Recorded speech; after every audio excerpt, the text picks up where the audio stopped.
चौथा आरोपी अटक केला, कशा पद्धतीने अटक केली आणि आतापर्यंत किती आरोपींना अटक केली? मसाजोगचे सरपंच संतोष देशमुख यांच्या हत्येच्या अनुषंगाने आज आपण या गुन्ह्यातील प्रमुख आरोपी विष्णू चाटे यांना बीड संभाजीनगर या हायवेवरती ताब्यात घेतलेला आहे.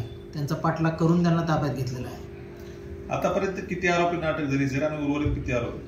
आतापर्यंत या प्रकरणामध्ये 4 आरोपींना अटक करण्यात आलेली आहे. त्याच्यामध्ये जयराम चाटे, महेश केदार, प्रतीक घुले आणि विष्णू चाटे या प्रमुख आरोपींना आपण ताब्यात घेतलेले आहे.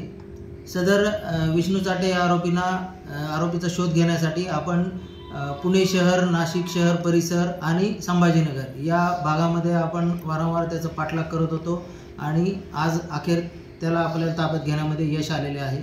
उर्वरित आरोपींचा शोध घेण्यासाठी आपली 3 पथके कार्यरत आहेत आणि ती राज्यामध्ये वेगवेगळ्या भागामध्ये त्याचा शोध घेत आहे.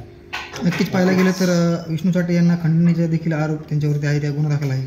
विष्णू चाटे यांच्यावरती खंडणीचा देखील गुन्हा दाखल आहे आणि या सरपंचाच्या खुनाच्या हत्येमध्ये देखील त्यांचा प्रमुख सहभाग आहे. थँक्यू.